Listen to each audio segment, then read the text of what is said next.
A few weeks ago, I talked about how the 2020 Houston Astros might challenge the all-time record for most hit by pitches for a single team in one season. The record is 148, and so far, through 5 games in spring training, they already have 7 hit by pitches, including Alex Bregman. We're going to go ahead and show that in just a second. George Springer, he was booed. He took a wild cut and then fell on his butt, so we're going to show all that in just a second. Also, MLB is creating some new rules, and if you're a left-handed pitcher, you are not going to like this. And then also, we're going to talk about some injury news. James Karinchak is a maniac, and Javier Baez is hitting moonshots. So make sure you guys watch all the way until the end. If you're going to any spring training games, use code Fuzzy to save 20 bucks off. And without further ado, Alex Bregman, let's go ahead and watch it. He was hit. Okay.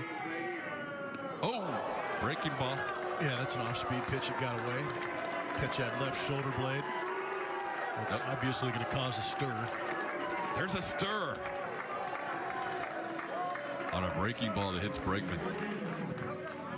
So I want you guys to let me know in the comment section down below. Now that I just showed the clip of Alex Bregman getting hit, it was kind of in the shoulder/rib area. I want you all to let me know, do you think that was intentional? To me, after I watched the Jose Altuve hit by pitch and also the Alex Bregman hit by pitch, they don't look that intentional, but the facts still remain. 7 Astros players have been hit in 5 games, and you almost have to think, that can't just be a coincidence that the team that cheated everyone out of wins in 2017, then they come out in 2018 and use a code breaker. Then apparently they used a buzzer in 2019, but I mean, MLB says that never happened. But then they came out and apologized, and everyone is not okay with how they apologize, how they've been carrying themselves, and everyone says that they are going to retaliate. 7 hit by pitches in 5 games. You almost have to think, they're making it look unintentional, but it has to be intentional. And one thing that I came across on Twitter, and you guys have to let me know, do you think it's a good idea or a bad idea? So Robert Manfred made it that if you hit an Astros player, well, he said any player, in retaliation against something that they've done, you are going to be both suspended and fined. But what about this? Let's say Alex Bregman hits a single up the middle and he is now on first base. What if we get pitchers to all come together and learn how to pick off and throw directly into the butt, the legs, the ribs, any part of the person of the runner on first base if you're playing the Astros? Do you think that they would get fined for that? So I thought that was a very interesting angle, that the Astros, they can still get hit and beamed by a baseball, but not get suspended for it if they're using it as a pickoff. So that's pretty interesting. Let me know what you guys think. And also, Alex Bregman hit an absolute no-doubt home run, and this just goes to show that they don't need to cheat to be good. The Astros could have been great without this cheating scandal, so it's really a shame. I put a tweet out saying, yo, these guys are monsters at hitting, and it's a shame.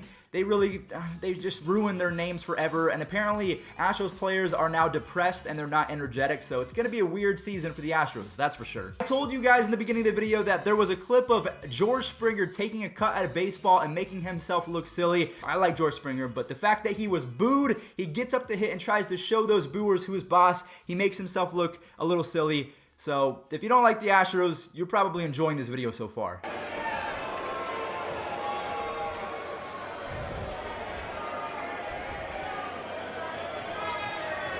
The affable George Springer. And he tried to hit the ball 17,000 miles in response to the boos. Alright guys, well that pretty much wraps it up for the Astros news from yesterday. We have Alex Bregman hitting a home run, getting hit, George Springer getting booed, and then swinging for the moon and missing. Now what we're going to do is we're going to talk about 2 brand new rules. Now, one rule is going to be in MLB, one rule is going to be implemented in minor league baseball, and that is the fact that if you are a pitcher and you are going to pick off, you have to completely disengage from the rubber. What does that mean? Well, I'm going to go ahead and roll a clip from Andy Pettitte. So if this rule was in place back when Andy Pettitte was pitching, he could not and would have not been an all-time great in terms of picking people off, because when he lifts his front leg up as if he's going to pitch, and then he moves over to first base to throw the baseball. He never disengages from the rubber. So what you're going to have to do as a lefty now is, instead of lifting your leg and going over and trying to trick the runner, you have to step off, disengage from the rubber, and then throw to first base. So I think that this is going to lead to a lot more stolen bases, bigger leads. So what you see from Andy Pettitte, it's never going to happen again if it does come to Major League Baseball. Now, again, it's in the minors right now. They're testing it. But dudes like Jorge Mateo, he's a top prospect from the Oakland A's. He has 80 grade speed. This dude's going to get 100 stolen bases easy. without a doubt. So let me know what you guys think of that rule. And also, the second rule that is coming to Major League Baseball is a new rule about pine tar. So I'm going to go ahead and read a quote. This is from, I think it's from the New York Post or something like that. Over the years, a gentleman's agreement has evolved throughout MLB in which teams don't challenge each other about sticky substances that pitchers deploy, such as pine tar or thick sunscreens, because so many pitchers are using something beyond the legal rosin bag.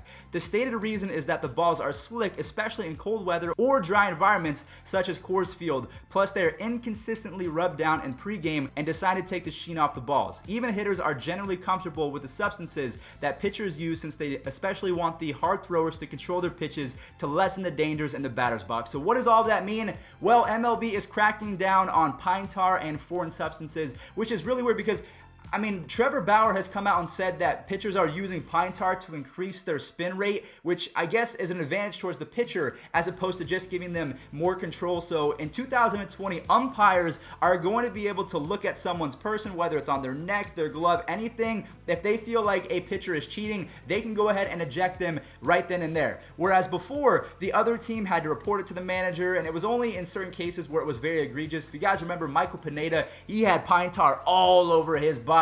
And that was when I don't remember who they were playing, but they reported the Yankees and he was kicked out the game. And then he was kicked out again not too long after. So I want you guys to let me know, what do you think of the first rule about lefties and righties having to completely disengage from the rubber in order to pick off? And then the second rule, umpires can now throw players out if they feel they are using a banned or a foreign substance and using that to, if you're a pitcher. There's a lot going on with Major League Baseball right now. So many changes, and yeah, I don't know what to make of this. 2 words, James Karinchak. If you have never heard of that name before, you're going to want to take note, because this dude is the living and breathing reincarnation of the Wild Thing from Major Leagues. And the craziest part is he's on the Indians as well. So I also might be getting an interview with him pretty soon. So that's going to be a lot of fun. If you guys want to see that, slap a like on this video. But take a look at this guy pitching. Not only is he filthy, he is one of the most hyped players. Like, he hypes himself up so much, and it's so great to see. Roll it. The 1-2. Curveball drops in there. Strike 3 called. Karinchak chalks up his second strikeout. Here it is. Curveball called. Strike 3 on the outside corner. A beauty from Karinchak, and he strikes out the side in the 5th. We're going to talk about some injuries right now, because yesterday I reported that Luis Severino is going to miss all of 2020 and maybe 2021 with Tommy John surgery. Literally, as I made that video, it went from private to public. News came out that Giancarlo Stanton suffered a grade 1 calf strain, which is the same injury that kept Josh Donaldson out for a good amount of time. He played about 36 games back in 2018, so it might sound not as bad with the grade 1, but if they don't treat it properly, he could be out for the rest of the year. And Yankees fans are demanding that this guy gets to be traded. But luckily for you, you have Mike Tauchman. Unfortunately, you no longer have Cameron Maybin, which you could have signed him for a couple $1 million, and he would have been someone that you could easily fill in this hole. But Giancarlo Stanton is going to be out. Chris Sale is not going to be healthy for the start of the season. He is getting over a bad flu. And then also, Emmanuel Clase, I reported on it yesterday. I was praying to the baseball gods that he wasn't going to get injured. He is injured. He will be out 8 to 12 weeks, which is a long time, and this comes after Mike Clevenger goes down, Carlos Carrasco goes down. So if you're a Yankees fan or an Indians fan, you're feeling real down on yourself right now, because the injury bug, it's in full effect right now. The final 2 clips of today's video are going to come from Michael Chavis and Javier Baez. I think that Javier Baez, when he is playing at his best and he is not injured, he's probably the most exciting player in baseball to watch, aside from Francisco Lindor, Mike Trout, the way he plays, and Bryce Harper. I think that all of those guys are exciting in their own ways. He hit his first home run of the spring, and also Michael Chavis, he is looking gargantuan. He hit a home run out of the stadium. That's where we're going to end today's video. We're going to roll those clips in just a second. Thank you guys for watching. Remember to use code Fuzzy on SeatGeek to save yourself $20 off. I'll catch you guys in the next one. Also, don't forget to let me know, what do you think of the Astros and then getting booed, as well as 7 hit by pitches in 5 games. Enjoy the clips.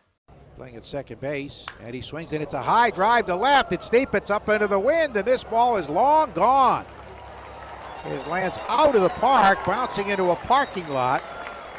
It was, and you know, we see wind-aided home runs. That was not a wind-aided home run, but